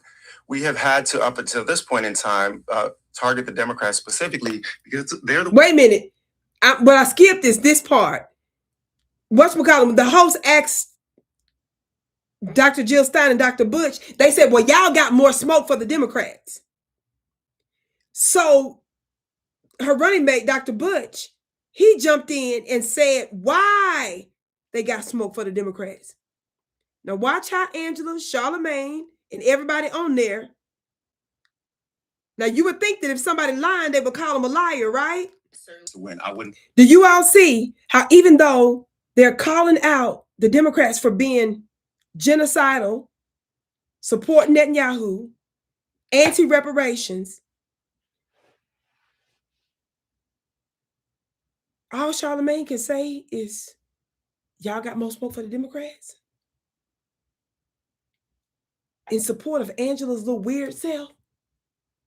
But listen to what Dr. Butch is going to say why it appears that they have more smoke for the Democrats. Y'all listening? I've talked about this many times. Y'all know that, right? This is the reason why we go off on the Democrats. And I don't want y'all to forget this. Waste y'all's time, and I wouldn't waste my own time. Listen, So you see how Angela and that other little silly girl co-host on Breakfast Club and Charlemagne's little dumb self, they were more outraged about mispronouncing Kamala's name, which there's other ways to pronounce her name that starts with a B. But I'm a righteous goddess, so I wouldn't say that. There's other names that we can call her. But they're more outraged with mispronouncing her name than they are at not getting reparations and the Democrats supporting war criminals, and the Democrats are the ones that are going to court suing to stop the third parties from being on the ballot. Do y'all see how mentally something is really wrong with Charlemagne and Angela? They were more outraged. They were more triggered about mispronouncing this little devilish Indian lady by the name of Kamala, that's anti-black and was locking our black behinds up when she was the prosecutor and when she was attorney general, state attorney general. And the lady that came out and explicitly told the world that she not finna do nothing just for black people. This is who they triggered over. They didn't act like that when she was talking about war criminals. Y'all saw that? I could have called her another name. But listen, y'all hear that? But let me ask y'all something too, family.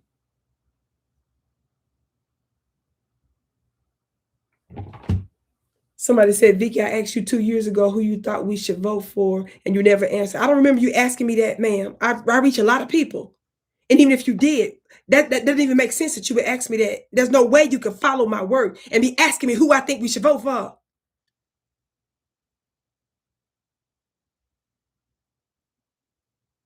We had a strategic plan where we said that we were applying a unique pressure on the Democrats. Some black media even interviewed Dr. Butch Ware and the third-party candidate folks. They ended up subsequently falling off. So that was not a viable option. There were some issues that I even had with Dr. Butch Ware because right now I think he's running for some position in California. But even though he's pro reparations and pro this and pro that, his team didn't win. They didn't get far like they wanted to. So that was not something fully that we needed to do. A part of our strategy, ma'am, whoever's asking me that, a part of our strategic strategy is abstention. Do you know what abstention means? Root word abstain. That means that a part of our political strategy was actually for a time not to vote, to put pressure on the party that had a level of outsized influence and a need for us. So temporarily, a part of our strategy was actually to pull back. And this is not just from those of us talking. The great Dr. Claude Anderson, who was appointed by former President Jimmy Carter, who worked in Jimmy Carter's administration in the Commerce Department. Dr. Claude Anderson, who worked in an administration in the 70s, just a few years shy of Jim Crow. He successfully negotiated in that position things for Black folks. He actually negotiated with one of the most racist congressmen that we've known in recent history at that time, Strom Thurmond. That was Dr. Claude that negotiated some stuff with him. And at that time, he helped to get Black judges on the bench, and he was working in the Commerce Department. He instructed us in his books that we're not supposed to just be voting for fun. He told us, in fact, that we need to actually withdraw for a time so that we can buy a politician. And that we're supposed to get this thing known as quid pro quo, meaning that if we vote for you, we're supposed to be getting something for it. And that's something that's economic. It's like every other group. And he was giving us strategies, not only for group economics amongst Black folks, but also electoral and voter instruction. So his books gives us the strategy. And through my commentary, I was trying to piecemeal some of that, inject that into the to the public spaces. And we know we've been successful in so many things because did the Democrats win the presidency? Hell no. And they ended up blaming us. Did they win the Senate in the same cycle? Hell no. Did they win the House of Representatives? Hell no. Our goal was to strategically for a time put pressure and to withdraw until we forced some of them to come to the table with a serious offer. We have one example, for example, in California. How many of you all know that the lawmakers there were getting closer and closer, specifically in the state, for reparations? That's a blueprint for us to follow. And some of the very Black legislators that had their name on the bill for reparations, they're the ones to help sabotage it at the last minute. And it took a Republican who he was not even for reparations, to expose that it was the Democrats that was secretly sabotaging the deal from going forward right before the election. Y'all's a lily white governor, y'all a liberal governor out there, Gavin. The Black Democrats claim that the reason why they didn't put it on the floor for the last stages was because Gavin Newsom and them was threatening them, and the Democrats was threatening them. Guess what we found out? We found out from one of the top organizers there who went on radio, and I played his statement. And none of the Democrats from the legislative caucus out there could deny it, that the Black Democrats there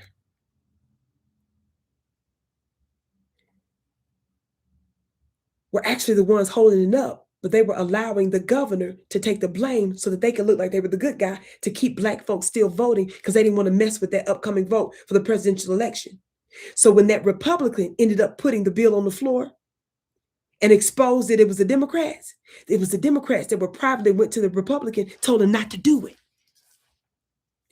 But a Black Democrat that was an organizer on the ground also revealed that the Black Legislative Caucus in California sent Governor Newsom a private letter asking for some of the money that was allotted for reparations to get the reparations off the ground, an administrative agency They asked Governor Newsom to have some of that money redirected to some of their people, the Black Democrats.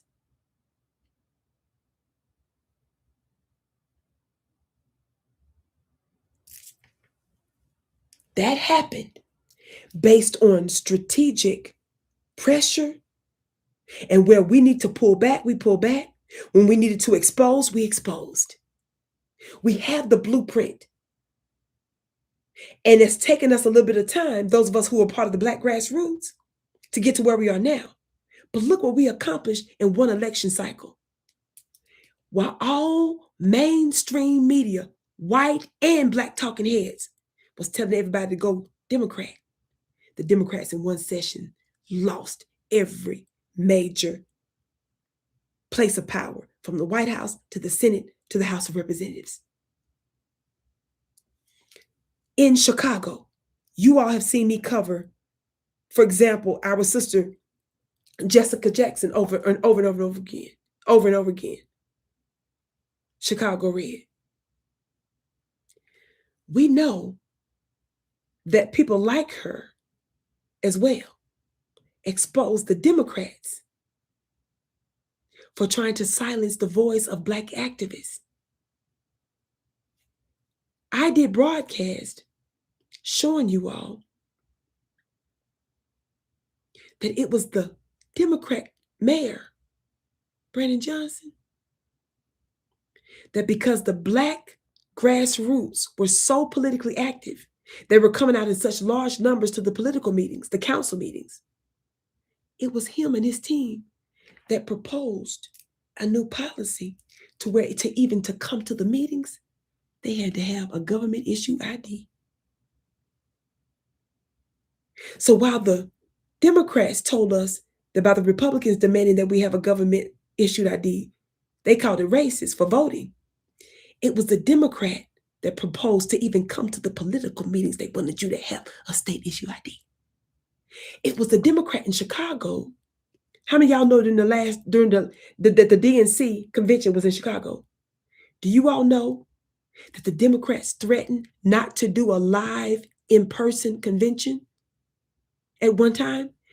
They were considering doing a digital online convention because they were afraid that because of the Black grassroots pressure and them showing up in such large numbers at the political meetings, that they were going to embarrass them on the global stage. The world was going to see the DNC and be embarrassed. So it was the Democrats that proposed to not even have, for one time, they ended up having an in-person, but they were trying to threaten the Black folks there because the Black folks threatened to come to the convention and sabotage it, expose the Democrats. Do you know that the Democrats were the ones that made proposed a policy to have people that come to the political meetings, that they couldn't be on close to the floor with the city council people, that they basically wanted to put them basically in overflow rooms or far up in the nosebleed seats. It was a government watch organization that sent a letter to Brandon Johnson to tell his funny looking ass, sir, you might be violating the law with those proposals. That's the reason why it didn't go through.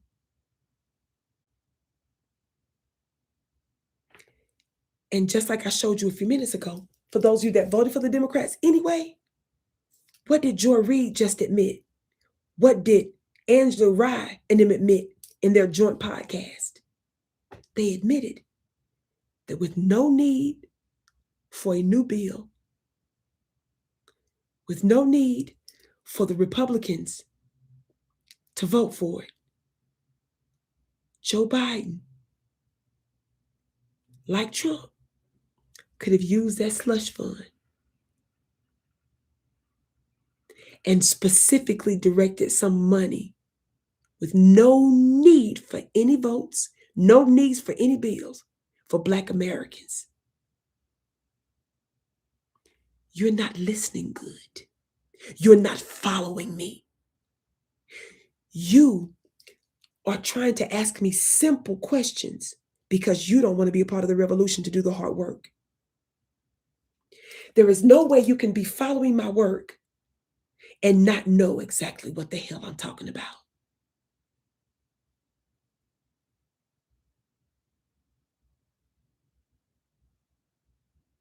You don't want to think, whoever just asked me that question. You want to go to your job and work. You want to watch Vicki like you watching TV, a little football show, or a little TV series. And you want me to come up with all the solutions and carry all the weight. Now, I know some of you all like, Vicki, it wasn't that deep. Yes, it is that deep. I'm the prophetess here. And I'm trying to let you all know that you ain't treating this like you really in a war. Because when I'm saying something, you're supposed to be taking the ideas I'm giving you. When I click on, you're supposed to be mulling over that. And you're supposed to be assessing your circumstance, your situation, your lives, your gifts, your skill, your town, your city. And you're supposed to be trying to figure out what you can do about what you just heard.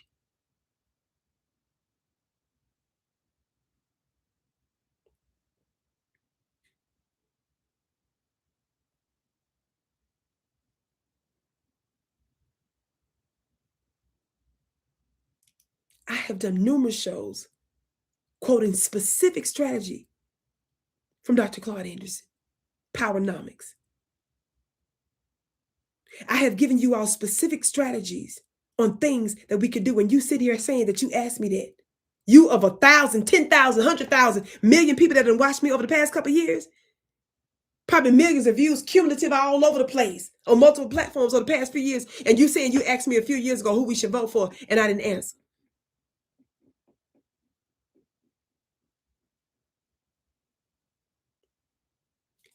You are not treating this like you're in a real war, because you are supposed to be a soldier too.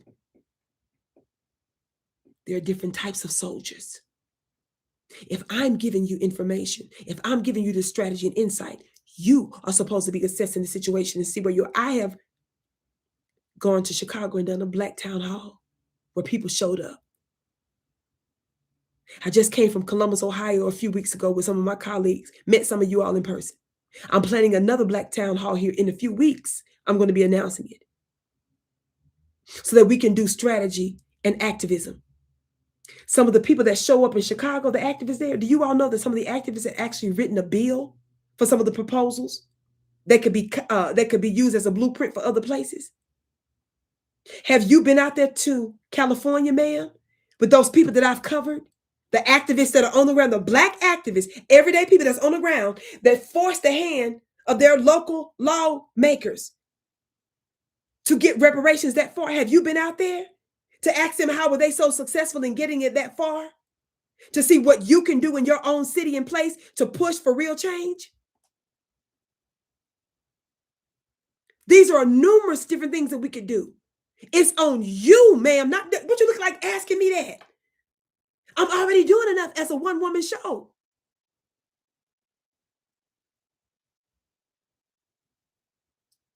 And I'm looking to do more.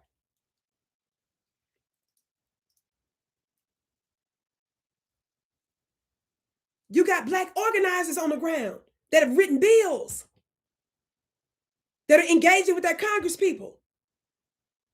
You got Chicago people that stop folks from using their neighborhoods for these illegal immigrants, criminal illegal immigrants in their neighborhoods, from taking over certain buildings and other things.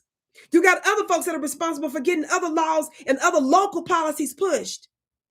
How come you're not doing those types of things to make our efforts, basically to aggregate our efforts? It's still Black folks that's still out there voting for the Democrats. We need even more of them. Joy is fired from MSNBC. Angela Rye is fired from CNN. Roland is fired from CNN. Tiffany Cross is fired from MSNBC. Andrew Gillum, the Democrats don't want him. We're saying that more pressure needs to continuously be put on them. Do you see how Angela and Joy are now talking about reparations? Even if they tricking.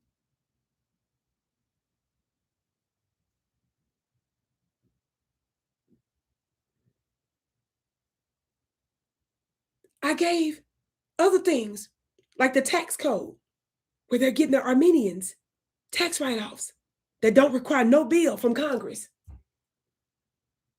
Are you strategizing on what could be done for them to change the IRS tax code, or to press Trump, or to press Congress people, or to press other organizers to demand that they do the same to right now the Black folks without the need for congressional bills and laws being passed. We could also start with getting write-offs for that. I've done broadcasts showing you when Asians during the COVID pandemic was lying about stop Asian hate on a mass scale and blaming Black folks for all of their attacks. That was the impression they were trying to give. I told y'all there was a finesse then. It was only a couple of them that might have been attacked. And it was white folks that was disproportionately attacking the handful of them that were attacked. And the couple of Black folks that attacked them, somebody was mentally ill and others looked like they was put up to do it. Asians, I told y'all, did that. The AAPI community, because their businesses were suffering during the pandemic because of the lockdowns. So both Republican and Democrats joined in to help push to give them a crime bill.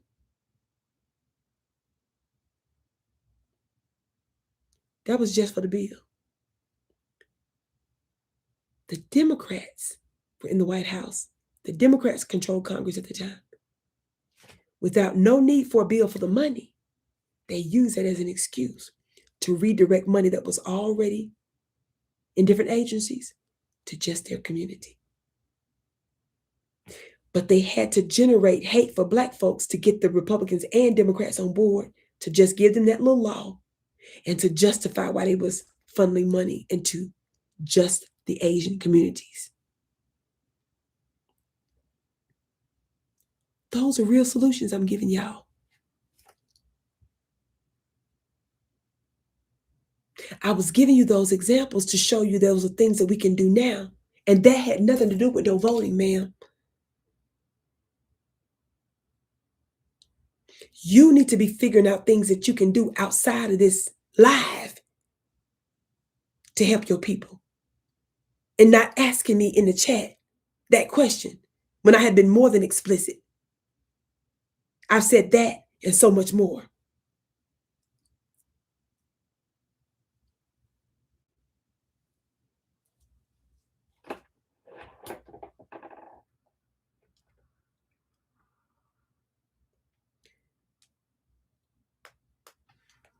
I gotta go. There were other points that I wanted to make, but I don't have time. Look, did you hear Angela lie earlier about them being for reparations? And now her and Joy all of a sudden saying that now that we know that the Democrats can give us reparations by using their slush fund. They knew the whole time, but they playing with you. Ma'am, when you ask me who to vote for, how many y'all's or your family members that still was voting for Democrats? And they still didn't do nothing for you. That slush fund had nothing to do with pushing a law through or voting a certain type of way. We're trying to tell you that us focusing just on voting is a trick. There are other forms of pressure. One of the things that we know, even through some of the principles of powernomics, the Asian community, other communities, they don't vote in large numbers like Black folks do, but they get everything they want. There's hardly a major city that you go into where there's not like an Asian town. So it's not just about voting. And when some of them do vote, they're strategic. And they got enough money to where they're able to buy the politician, in so many words, to get quid pro quo, something that benefits them in their community. That's what I'm trying to say.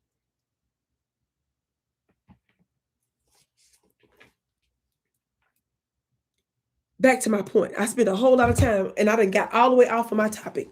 But somebody needed to hear that by somebody making that statement. That's really lazy, family. You all got to take responsibility for your own liberation.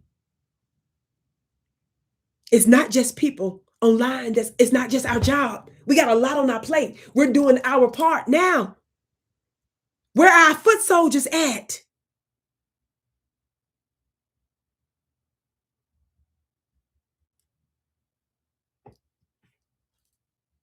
Somebody said, don't let them throw you off quick. Oh, no, they're not throwing me off. When I say throw me off, I'm just saying I'm off the topic. But what I'm saying is still needed. Because sometimes when there are certain people that I respond to, that means that there might be 1,000 more out there just like them, or a specific point in the spirit that I need to release something over these airwaves. That meant that what I was planning to do, it might have been derailed divinely because that needed to be addressed. Did you all hear Angela say that these other folks, these other people these blogs that's exposing her colleague, Andrew Gillum? Did you hear her say something about the fact that they're not doing a lot of talking about redistricting? No, Angela. Let me end and bring end my broadcast tonight. It's been late enough. No, Angela. What has Vicki been talking about for the past couple of plus years now on different places? Look at this article. This article from ProPublica. I've been talking about this over and over again. Y'all see this headline? What does it say? What does it say, family? What year is this from? This is from 2023. Y'all see this? But the time this happened was a couple of years before that. But this is when it was revealed in this public article. Y'all see this? What is this about? Representative James Clyburn protected his district at a cost to Black Democrats. What did Representative James Clyburn do? Look at this first paragraph. What does it say? The meeting was arranged in secret. Y'all see that? November 19th, 2021. Y'all see that? November 19th, 2021. A secret meeting with who? The chief of staff for James Clyburn. Y'all see that? Dalton Trezevant, who's a key aide to Jim Clyburn, the state's most powerful Democrat. What did very, very, very long term and very, very, very, very Black and very, very deep South Congressperson James Clyburn?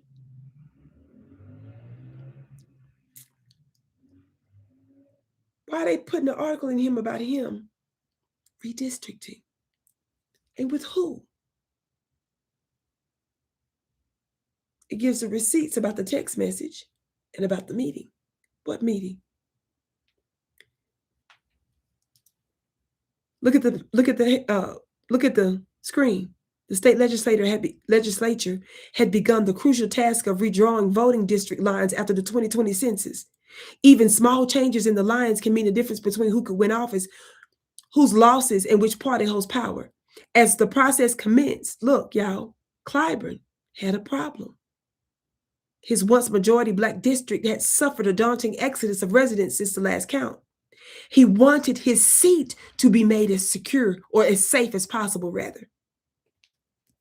What else happened? Look, so you know I ain't making it up. Republicans understood the powerful Black Democrat could not be ignored, even though he came from the opposing party and had no official role in the state level process. Fortunately for them, what happened? Clyburn, who is 82 at the time, which means his funny looking self is, I think, 84, 85 now, was recently reelected to his 16th term, had long ago made peace with the art of bartering. What happened? Just so y'all know, and I get to the point, James Clyburn aides secretly met with them, with the Republicans, to redistrict, to help the Republicans. But in secretly meeting with the Republicans, James Clyburn just wanted them to make sure his seat, his district was safe.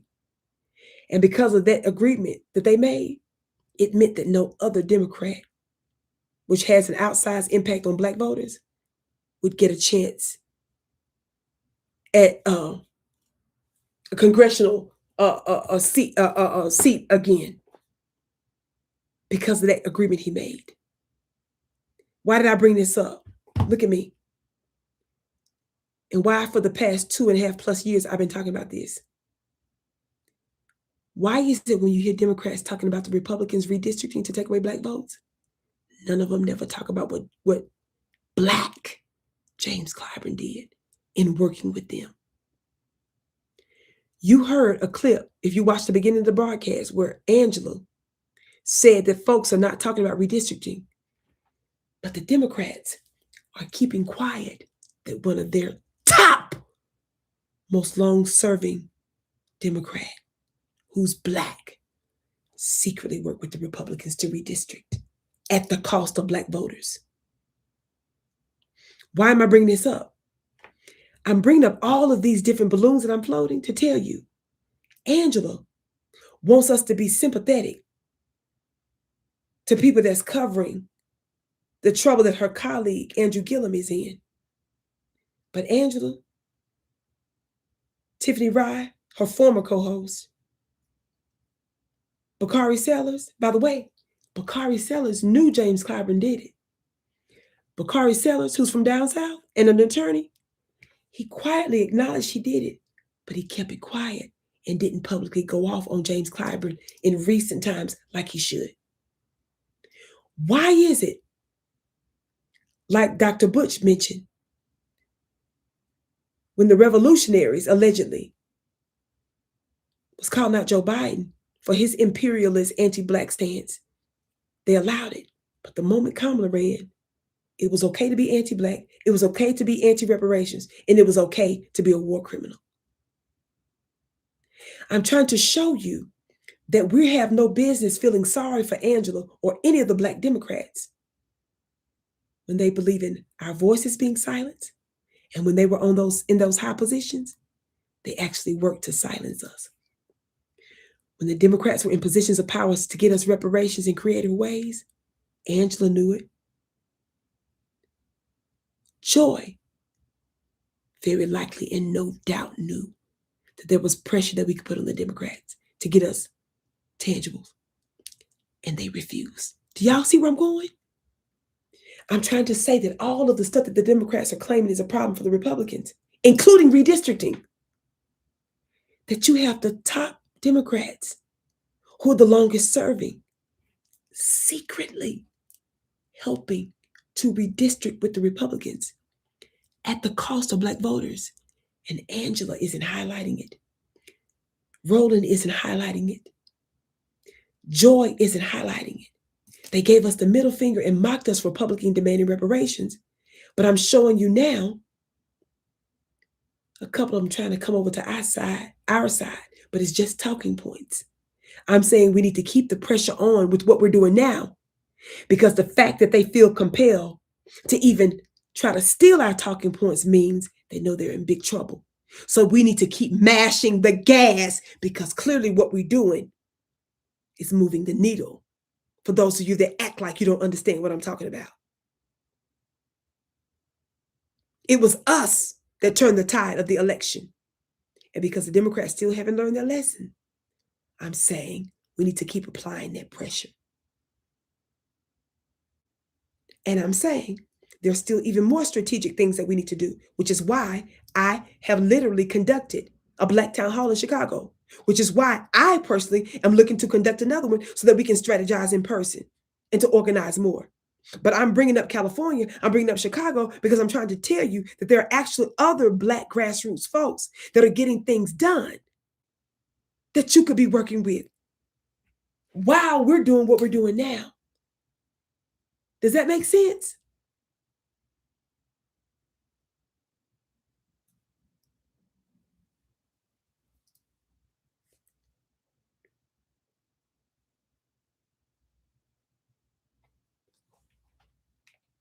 Family, is late. I'm going to have to do part 2. I got to go, okay? I'm going to put a pin in it because there are other things, a lot more that I was supposed to say. But we're all sleepy and about dizzy. Vicki, you are completely correct. FBAs must continue to stay focused on our own Black business, which will help us to achieve and educate and prepare the next generation for future leaders. Absolutely. Sister Vicki, your beauty comes like that, even if you're up late. Oh, you're so sweet. Family, thank you all for tuning in. Those of you that showed up at midnight. Now it's almost 2 o'clock in the morning, Eastern Standard Time. And it's about midnight on this time, and it's about 1 o'clock on somebody else's time, and whatever other time on the other. Yeah, we got to go. I love you so much. Save your seat for my Ancestors webinar, July 31st. Everybody under the sound of my voice, I don't care what you got going on. Listen at me good. There is absolutely nothing more important. Voting, nothing going on in your life is more important than getting your spiritual life together, your ancestral vibration properly aligned. Why? Because everything you're dealing with now proceeds from that. But we've been doing things in reverse. We've been trying to manipulate and to change our lives. We're doing things on the outside first. That's out of order. When you get your life spiritually aligned and ancestrally aligned, that's when you will begin to see shifts in the life around you. That's the reason why you will be out of your mind to miss my upcoming Ancestors webinar and make that investment in yourself, in your children's life. If you feel like you're dealing with family curses, if you feel like that you're dealing with blockages that can't be explained, it's very likely that there is an unseen force that's blocking you, that's connected ancestrally. My webinar is meant to address some of that. There's an ongoing thing that you must do, but by you coming is a start. It's meant to begin to turn the tide. How many of you all know that on a ship, and even with your car, the thing that drives the big ship is a very small wheel, right? You want to recalibrate that. That's what you're doing when you deal with your spirit, when you deal with your spiritual life. And when you get the spiritual life turning in the right direction, when you turn that steering wheel a certain way, what happens? It has the ability to do what? Move the whole ship in a whole other direction, right?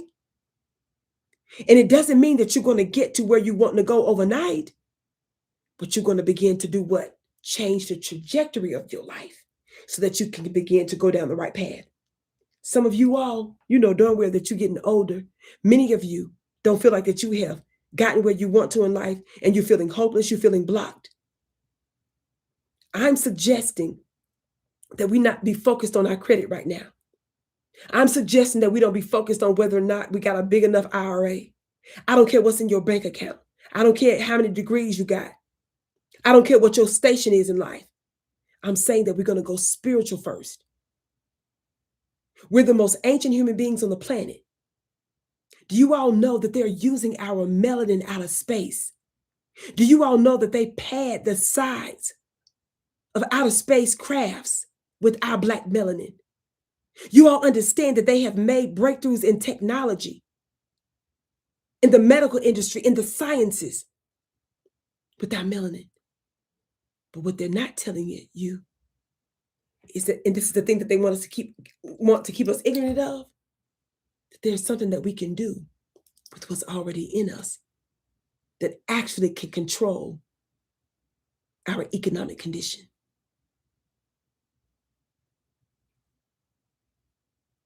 Family, stop trolling in the chat. Family, stop being triggered about African stuff and Pan-African, whatever y'all doing in the chat. Stop that, because I'm going to block all y'all. I'm not talking about none of that stuff. Focus on what I'm saying. Just the fact that y'all even going back and forth. Y'all know how little silly trolls would do, say dumb stuff. Focus on what I'm saying. Don't fill up my chat with no stupid stuff.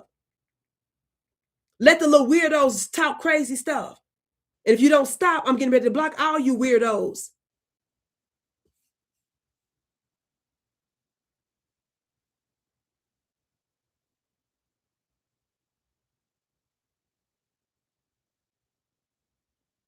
Y'all know all somebody got to do is say Pan-Africanism. All somebody got to do is say Africanism, and you all trigger. Let them little weirdos talk.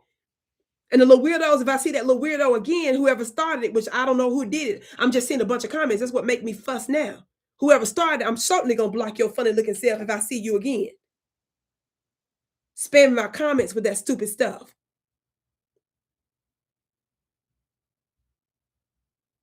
Now look at me. Look at me, family. If they are going out of space, if they're making technologies, if they're getting breakthroughs in sciences with your melanin, they're not telling you that. What else are they not telling you? Look at me. Most people are shocked, even though all the Epstein stuff hadn't even been told. But the few things that we know from the Epstein files, most people are shocked that the most religious people, the most influential people, and some of the richest people, the so-called most spiritual people, were doing occult magic. What does that tell you? What else are they keeping from you that you don't know about? That there's something that we are born with, our bloodlines and our energetic lineage, our cosmic lineage. They're not telling you that's the secret to our prosperity.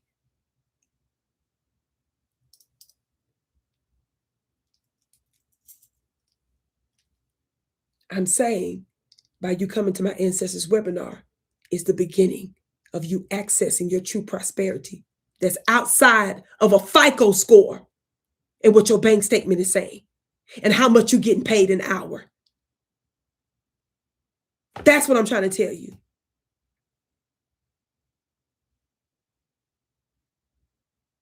Somebody just said they injecting themselves without, baby, they doing all kinds of stuff without melanin. But yet and still, you all, most of us, are still only looking to your 9 to 5. And if anybody tells you there's another way to bring resources in your life, you automatically mock them. You know why? Because you're trained by the counter matrix. So you help to defend the existence of these devils by you forcing our compliance and normalizing that being the only way to quote unquote make a living. If our ancient ancestors, which some of you all don't know, there's a lot of secret stuff that the powers that shouldn't be hide from us because they know that they're using some of our secrets to bring prosperity. And that prosperity has the ability to come in more than one way outside of their institutions, outside of their systems, outside of their establishment methods and protocols.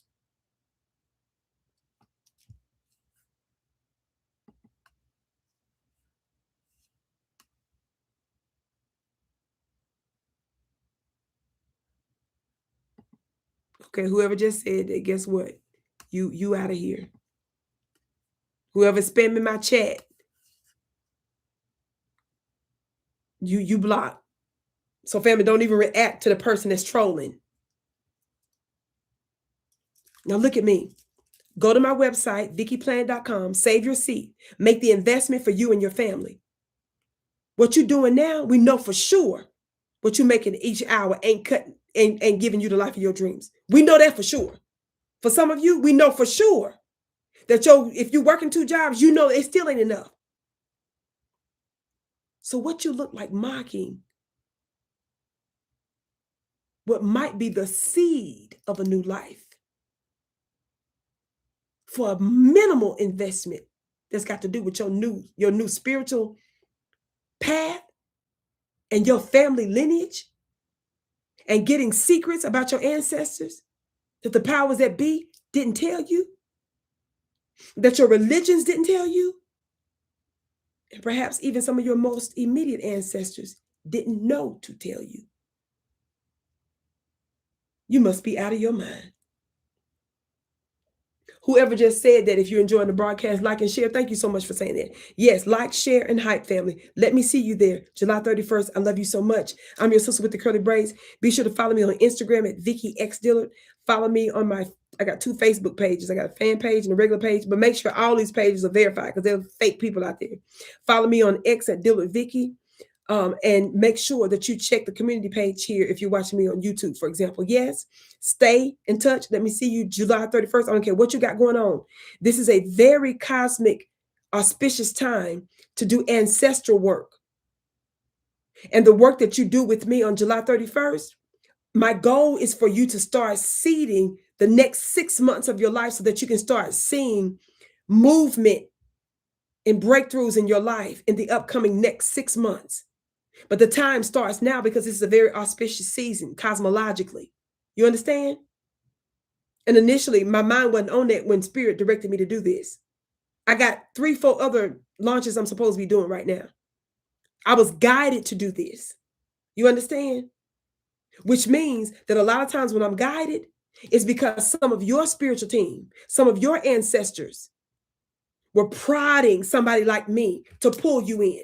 Let me tell you something. There are parts of you that's blocked. Some of you all don't even know the extension of your power, that some of your own ancestors have been trying to connect with you, but you're hard of hearing. You are busy with life and the cares of life. So sometimes they use different methods and means to get your attention to connect with them. Some of you have other spirit guides, other spiritual forces or entities that help to pull you and to draw you. Somebody just said, Vicki, before you go, what's your cash app? You so sweet. Let me see. Can we do this here?